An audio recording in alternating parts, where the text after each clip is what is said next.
Welcome to BDO's Legal Tech Talk podcast. We're joined by judges and legal professionals to discuss emerging trends, regulatory updates, and the latest headlines. We'll provide tips to help your law firms and legal departments make the most out of legal technology. I'm Daniel Gold, BDO Principal and eDiscovery Managed Services Leader. And I'm Eric Dirk, BDO's Managing Director of Legal Operations. Let's get started with this episode's exciting discussion.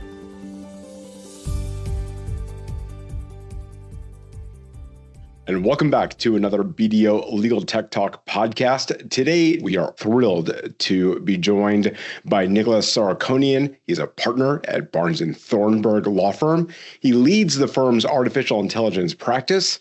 He's known for his deep expertise in complex business litigation, from high-stakes trade secret, non-compete disputes, multi-jurisdictional asset recovery, antitrust issues, and also MDL class action. Nick is also a thought leader in the evolving intersection that we are all seeing between AI and the law, the particular focus on Gen AI and large language models, and how it is reshaping the legal landscape. Now, what makes Nick such a great guest for us and why we're so happy to have him here in the virtual recording studio is Nick's ability to be able to bridge these cutting edge technologies that we're seeing right now with real world litigation experience. Nick, welcome to the show. We're so glad to have you. Well, thank you so much, Daniel and Jared. That was a wonderful introduction. I definitely sound way more important than I feel. So thank you. Well, we'll see. We'll see. You might be able to live up to it during the recording here today. We'll see. You know, I want to get started. You share something in common, and that is you are also a podcaster. You just started this podcast. Yeah. And I want to ask you, what inspired you to start your podcast, which is called Minds and Machines Podcast? What personal impact do you hope it has on listeners and, frankly, also yourself? Yeah, thanks. Look, I've been wanting to do a podcast for quite a long time. I love at the end of the year, the podcasting app that I use does the year in review.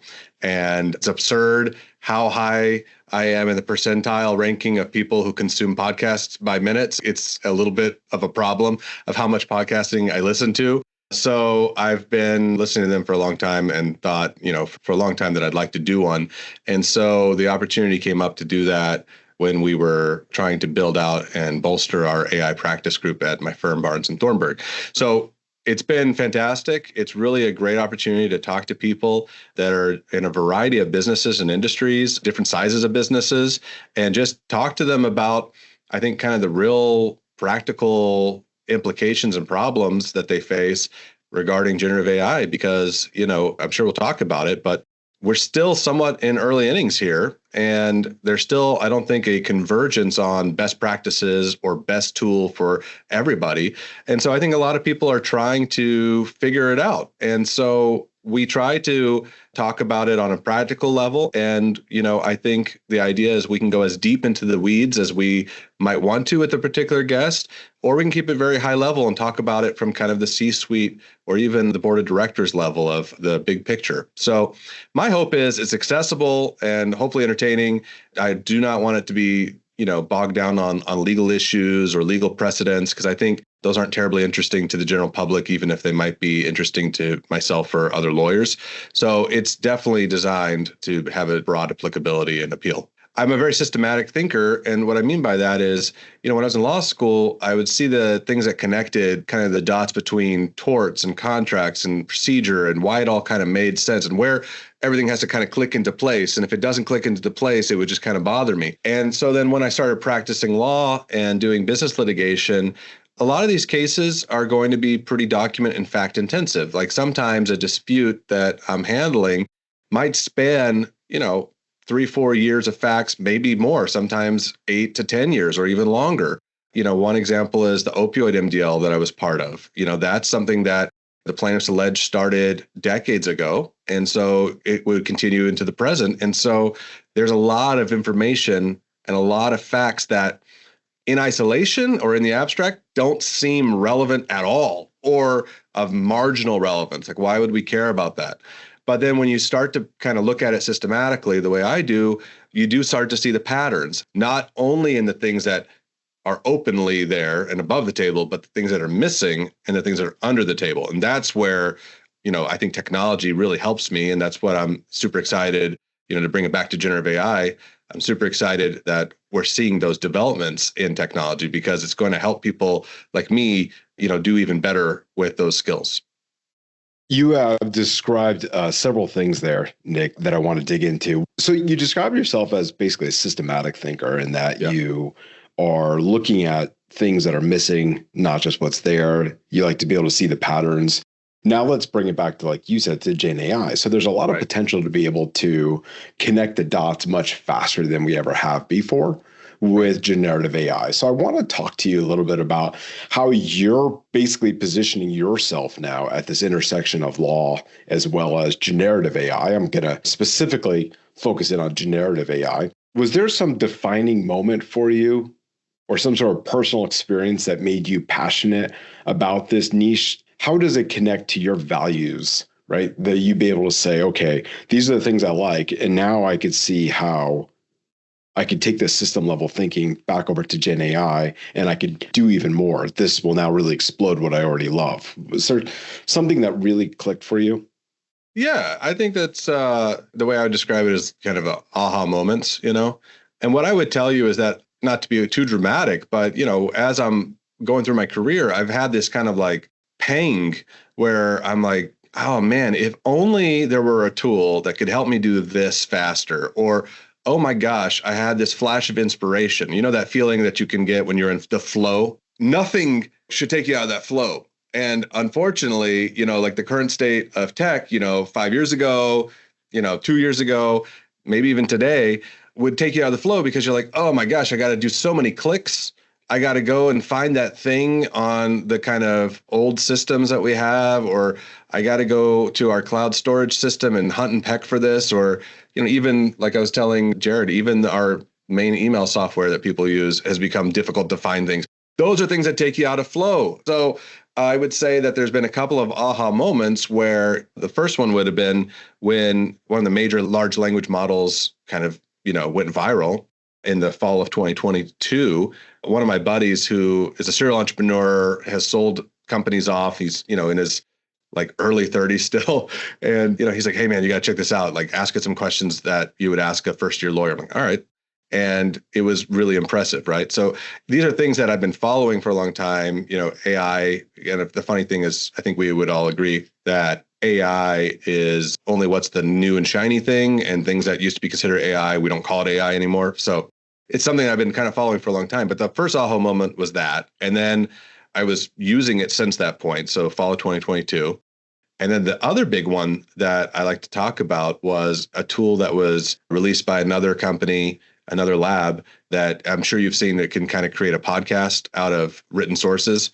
And that made me, I was sitting in my office and one of my colleagues and teammates from the AI practice group sent me a note and said, check this out. This is pretty cool. It was a non-lawyer too. So we have non-lawyers in our group too, which is really nice because you get that diverse perspective.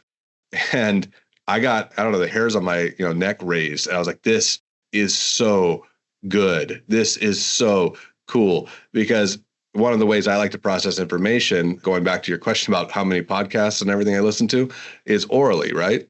And so to hear it and see the documents come to life, because this is basically the best retrieval augmented generative AI, so RAG AI I've ever seen. The context window is big enough that you can actually use it. You can give it diverse sources. That was a second huge aha moment. I'm like, oh my gosh, we're getting so much closer to what I had envisioned and wanted for so long that, oh my gosh, if we had these tools that would keep me in flow, that would help me even flow faster, we're starting to get that. So it's very exciting to see these things come online. And I was having lunch with another lawyer yesterday, and we were kind of chatting about this because what he does, what his practice is he does a lot of general counsel work for other law firms. So if a lawyer gets in trouble, their license is on the line, or the law firm's got a big claim against them, that's part of what he does is defends them, right? And so we were talking about AI, and we're talking about the ethics of that. And, the tension that I recognize is that the law in general, right, is trailing. The law is almost always behind whatever is happening in the quote unquote real world. Okay. And so you have this profession that tends to operate with a lag time. And so it's like trailing indicators, but the breakneck speed of innovation when it comes to generative AI is pretty unique, even compared to other technological evolutions or innovations we've had. And so that's a big mismatch where you have Gen AI stuff that's developing like every week in an arms race sort of way. Like, for instance, one of the major models just released a huge improvement to its image generation capabilities. Way better, really amazing. And they're adding like 1 million users in a week, which is incredible. Well, if you think about it, that came a week after a competitor released its upgraded image generation model. And it was after that same competitor had released a new frontier LLM that arguably was doing better than some of these other ones. And so then my point is, and like I've told people, is if you feel like it's hard to stay on top of it, you're right. Because this stuff changes, I would say, at least on a weekly basis, maybe on a daily basis. And the law, it takes a while. You got to have the right case. It needs to actually go to some sort of ruling or even a trial. Then it needs to go on appeal. So people have to, actually invest in that. Then you have to have a ruling that comes from that. And then maybe you have some precedent that would guide you. That's a long process. And so that's one of the tensions I see. I mean, there's other ones too, but that first one is, how do we as a profession look to embrace and harness this tool? Because, by the way, our clients are, right?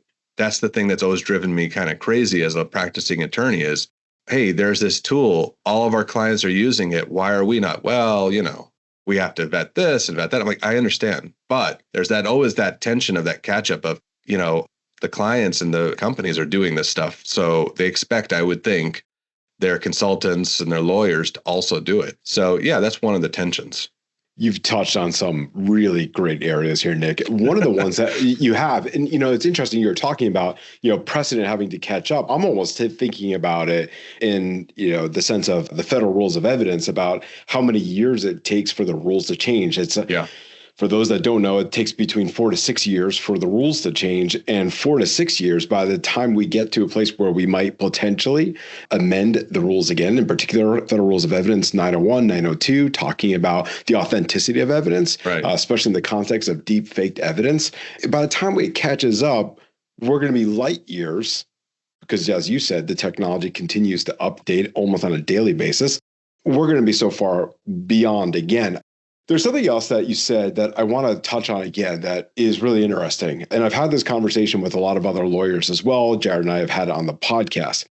In the one sense, Nick, you could look at generative AI as the greatest equalizer that has ever happened to the legal profession. First-year associates and senior partners, for the first time, can know the same information because they could interact with the same data and ask roughly the same questions and come to roughly the same answers. The question is whether or not the first-year associates are losing out on real knowledge here on how to lawyer. And I'll give you the example that when I first started practicing, I was really, rallying hard to have online research databases. I know that sounds tough to hear, but we had a library with physical books. Sure. And I had to rally hard for online research. So when we finally got it, one of the junior partners came to my office one day and said to me, Daniel, you go ahead and do your online research thing, and I'm going to go to the books next door and let's see who wins. Here's the issue.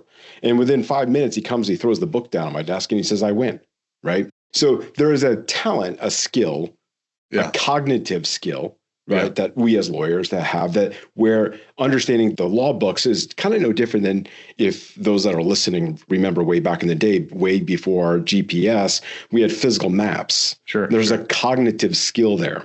Yeah. Do you think first-year associates are losing out on these cognitive skills as lawyers because they can get up to speed so fast? Yeah, it's a good question. It touches on a lot of things that I've also had conversations with people about. And, cognitive skills of knowing how to look at, like, let's just use an example, right? Find me the best case from X court about Y issue. When I was in law school, I graduated in 2010. We had a really awesome, beautiful library. I worked there as a part-time guy, and, I would study there all the time. And we would go and have to learn how to go to the books. But of course, at that time, 2010 or 2008, when I started, we were absolutely using the major online legal research services, right? So they wanted us to have both. And And when I first started my first law firm, we had a really nice library. And, the senior trial partner who mentored me was like, hey, you can do that. I'm going to be in the library if you need to come ask me questions, looking at the books. And so I would go and still, apply that same skill and go look at the books and do it online. But today, I guess if your question is, are the younger attorneys, first year lawyers, second year lawyers going to be increasingly using generative AI as their first resort and maybe not have the skills of using the online legal research providers? I suppose so. I guess the real question for me, that what kind of gets me a little worried maybe or concerned, is what I think ultimately it comes down to is clients are paying us for judgment, and judgment comes not only from knowing things and knowing how to learn the things, but having seen this movie before. And I think, that takes a while. There's probably a good reason why most law firms have a 7, 8, 9, 10-year partner track, because it does, whether you like it or not, take a long time to build up that judgment. Now, my question is, what's going to happen if we get in a situation where it's such a no-brainer and the tools are so good that nobody is going to be, doing things the quote unquote old way? Are these attorneys that are coming up, are they going to build the requisite body of knowledge that will give them the judgment that we ultimately are selling? That's, I think, a question that, all lawyers are going to have to think about, all law firms are having to think about. And, frankly, it's probably a bigger question for the entire ecosystem, including law schools, state bars. I think it's something that the entire profession has to kind of consider. And I don't have the answer. I think there's a lot of people, a lot of smart people who are thinking about it and have probably different viewpoints along a spectrum of ideas. But I think it's something that it's good that we're talking about here in the second quarter of 2025, because it's something that should be considered. The human touch, I think, is going to be important. I think, just to use an anecdote, I had a mentor back in 2015, and he made a big point of buying personalized stationery and then writing people notes in pencil and then mailing it to them. So other lawyers, clients, judges, whatever. And he said, Nick, he would always say, Nicholas Sarkanian. He would always give me the full thing. Nicholas Sarkanian, a note is really a thoughtful thing. And it's especially thoughtful if you get one with pencil. I'm like, okay, all right. So I started doing that too. And I think that's an idea of how to preserve that human touch.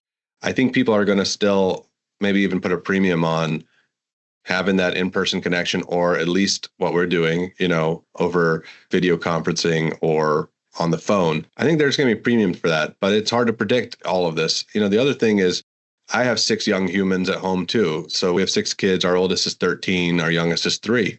I was walking back to the house with a couple of my older kids, and I said, hey, Dad's got to go down to Texas to do this speech about AI. And they're like, cool, what are you talking about? I'm like, well, I'm kind of figuring out, I'm using one of those LLMs to help me write the speech and write my slides. And they're like, and they're still in middle school, and they're very conscientious. And they're like, well, isn't that cheating, Dad? Isn't that like plagiarizing? I'm like, no, it's not. But that's a good question. It's interesting that you thought about that, right? I was like, it's not, because what I've come to see is that right now, the current state of generative AI is really good for at least 2 types of people, okay? Maybe more, right? But at least 2.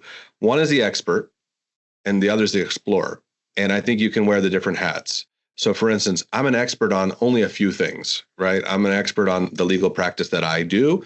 But even within the realm of law, there's certain niches or expertises that, there's other people that are going to be more expert than I am, right? But then outside of that, I'm not expert on hardly anything else, right? I'm not an expert on how to fix the engine in my car. I'm not an expert on how to build the treehouse, that I built. But it's, you can look things up. And so I think it's really great for those explorers who need that quick primer on something, right? You don't have to necessarily trust it. You don't necessarily have to take it to the bank, but it's a good way of getting a starting point. And if you're an expert, you can take the output from the generative AI tool, and you're expert enough to use your judgment, going back to that concept. You're expert enough to say, okay, that's not quite right. That's right, but not super persuasive or relevant. And you can kind of hunt and peck through it and say, okay, that's good. So is it plagiarizing or cheating to use the LLM to help me generate a 45-minute speech about stuff that's already in my head? I don't think so. All it's doing is speeding up the process because, 6 kids, busy practice, all this other stuff. In order to sit down and really write that from scratch, I'd probably have to lock myself in a room for at least 2 days to try to do that. You know what I mean? Try to bring it back to your original question about the human touch. I think it's going to help facilitate those things because it's going to help us speed up some of those other maybe rote work or low value work that, because we're already expert, we can expedite, and then maybe free us up for those kind of in-person touches that can't be replicated. That's the, going to lunch with somebody, taking somebody to a ball game, going to whatever.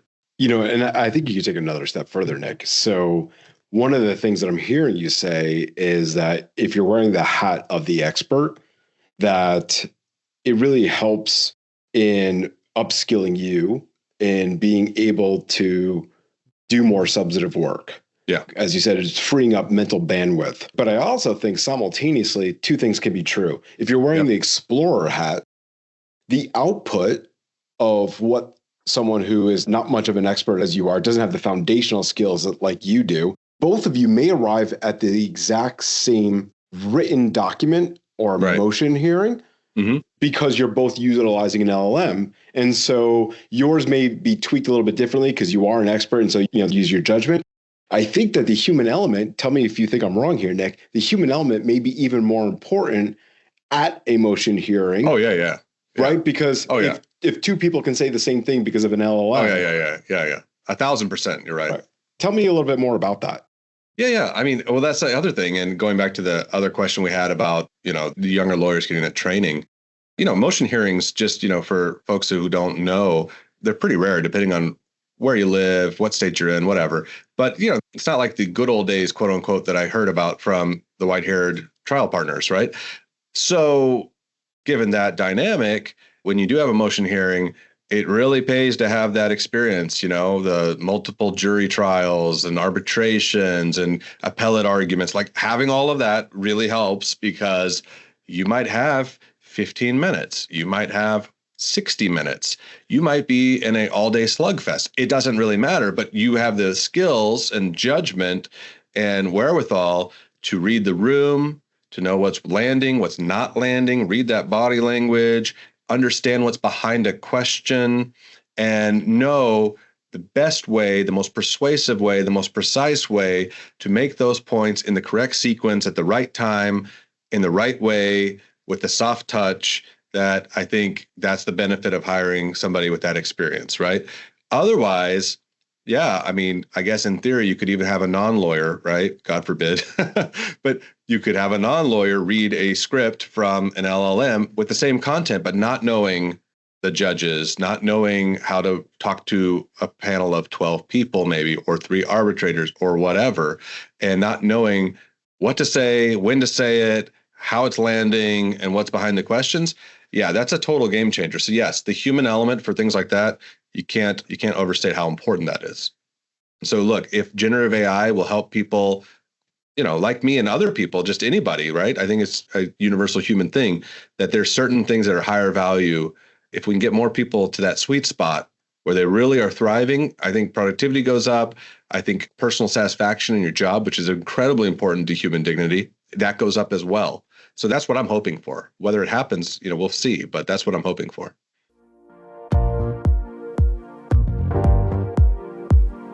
Legal teams are struggling to manage resources, maintain compliance, and adopt new technologies. BDO's legal operations team can help. We enhance efficiency, reduce costs, and support compliance so you can run your legal department like a business. Schedule a meeting with us today at BDO.com. Then I started thinking about Rule 1.5 of the Rules of Professional Responsibility, Professional Conduct, where it talks about how we should not be charging unreasonable fees. Right. Yeah. If we can do, or you can do, Nick, because I'm a retired lawyer at this point, if you can do 10 hours of work in 1 hour, and you know that ethically you can't bill for those 10 hours, 2 questions come to mind. What do you do with the other 9 hours? Right. And number 2, do we move more to a value-based billing system as opposed to the billable hour because our speed to delivery has 10x dramatically improved? Yeah, that's another one of those really big questions that lawyers are grappling with. And I think it's a great question to think about deeply. What do you do with those 9 hours? That's the flow thing. It's just, if I could take out all the roadblocks between the idea I had and deploying or implementing that idea or that strategy, or looking for that insight that's buried in the documents or in those giant Excel spreadsheets that, are always exchanged in cases, that'd be amazing, right? Then I would actually get way further along on my plan with those extra hours. So yeah, I'm not worried about, oh my gosh, I wish I were able to bill for 10 hours. No. Like, I have a real life example that I used at that talk I did. And I said, look, I have a case. All I need to figure out to move forward, to tell the client this, for their go, no go, that look, these guys took these amount of people worth this amount of dollars within this 12-month period where they promised they wouldn't, right? Straightforward question. The devil's in the details and looking and trying to peer into all these Excels. And I said, look, I'm not a financial analyst. I'm very good at Excel, but I'm not I don't live in Excel. And so what used to happen, my workflow would be I'd spend 8, for the sake of this example, 8 to 10 hours hunting and pecking through Google and YouTube, right? And just trying to hopefully find somebody that will help me answer a little part of the question that I have. And, nowadays you can just even anonymize the headers, and say, hey, assume I've got to an LLM, assume I've got these headers A, B, C, D. I just want the formula will help me do this and answer this question. And, that entire thing took less than 20 minutes. There's some trial and error to make it work. But am I upset that I didn't get to build that? Absolutely not. I'm rejoicing because now I can get so much more done in the day to actually solve the problem. And then I can say, guys, this is how much money that these guys took from you by doing this bad stuff. Go or no go? And they say, go. Okay, great. Now we go. So it's so much better. So the question about the value billing, I think that's something that a lot of really smart people in law firms, like my firm has got fantastic legal pricing people, legal operations people. I welcome the day where the vast majority of our clients are looking at it that way. So if at some point we can get to there, that would make a lot of sense. I'd welcome that. But, at the same time, perfectly happy to do hourly rather than, wring my hands about, well, I wish we could have charged. No, that's not at all a problem. You got to play with these tools so you have some baseline familiarity of what it takes to use them and what's more effective. I mean, it's kind of like talking to somebody who hadn't used a major search engine when they were coming online. Like, how do you learn to use them? You start using them and then you learn, right? So that's my number one advice is that if you're in law school, you're in college, the bottom line, short answer to your question is start using it, do it in a responsible way, do it with things that don't matter, like, music history or what's the best way to iron a shirt or whatever, and try different tools and see what you like. Yeah, it's really interesting the way you frame that. There's actually a conversation that I recently had about the 4 major LLMs that are out there and how each one of them serve a distinct purpose. They're all may be very similar. One may be better at reasoning, or one may be better at skills like how do you iron your shirt correctly. And so I think that's interesting. When you look at this advice that you're giving about just go ahead and get into it, but use it in a responsible way. Yeah. Gosh, there's a huge window that I could think of when you're talking about using it in a responsible way. Yeah. And, the first thing that comes to my mind, of course, is ABA Formal Opinion 512, which is the first one that kind of codified for all of us. To me, when I read it, I'm sure to you as well, Nick, I'm like, gosh, this is a no-brainer, right? It is literally citing all of the rules of professional conduct that we should all, frankly, know. But your firm, how do you lead this AI vision when we're talking about go ahead and just get into it, start using it, use it in a responsible way, but also be cognizant of the fact that you may potentially pierce the attorney-client doctrine if you inadvertently put something in there and violate Rule 1.6C, the rules of professional conduct, et cetera. So how do you teach everyone the vision, but also the balance? Yeah, that's a great way of putting it, is there's a balance. And just to be clear, when I say just start using it, it's things that, I say it kind of in a flippant way, but the way I'm trying to explain it is do it with things that are truly trivial, right? Things that literally don't matter. Like take a picture of what's in your fridge and tell me what to cook. That's a good example. But when it comes to professionals in our firm, and we have a policy that covers not just the attorneys, but literally all employees, right? Because they're important. Their ability to do these things are very important, but also as lawyers supervising them, we have to make sure they're not doing things that would traverse the ethical rules, just like the lawyers are bound, right? And so what we have is a pretty robust and I'd say conservative, moderate, but more conservative than liberal policy in that we have a whitelist approach of tools that we say are okay to use. And we have a few default permissible uses, but anything coming close to client confidential information, and we follow the ABA policy pretty closely on that, is something that we do require client consent, written, informed consent, advanced consent from clients that we're going to use it. And is there a tension there between wanting to, innovate and try things? Yeah. But the safest course, given how seriously we take our responsibilities to our clients in the profession, is if it's going to be anything related to a client or for an engagement for a client, we got to get that. And so we've been doing a really good job of doing that. And then, the other thing is firm confidential information, financial information, whatever. Same thing. If it's going to be anything like that, you need to get the permission. You need to make sure it's being done in a proper way. But if it's for things that are more mundane or things that are like completely, idea generation or whatever, then there's a little bit more of a flexibility there. So it's something that we're proud to have. And, we're always looking at it and considering whether tweaks need to be made here and there. And frankly, it's going to have to as things change, right? And we, again, going back to our earlier conversation about the tension between legal standards and the innovation of these tools is there. So it's something that, we're taking a flexible and realistic approach to. Nick, it has been such a pleasure having you on the show. You are welcome back to the virtual recording studio anytime. Oh, thank you. Yeah, absolutely. These things are going to change, as you noted, daily, weekly, monthly. We are in an unprecedented time in the legal arena and more broadly for everybody else across the world. And your insights have definitely helped our listeners today. So thank you so much for joining us. Yeah, thank you. And if anyone would like to connect or find me, you can find me at the Barnes & Thornburg Law Firm website, btlaw.com, and click on Artificial Intelligence. You'll see my face there. Otherwise, find me on LinkedIn or just shoot me a note. So thank you so much for having me. Can't wait to continue following your podcast and, kind of figure this out, navigate all this innovation and change together because it's definitely exciting times. That's right. And you missed one, Nick, and that is your Minds and Machines podcast. So that's true. I'll encourage people to check that out as well. Yes. Thank you so much. It's great. Thank you, guys. Thank you.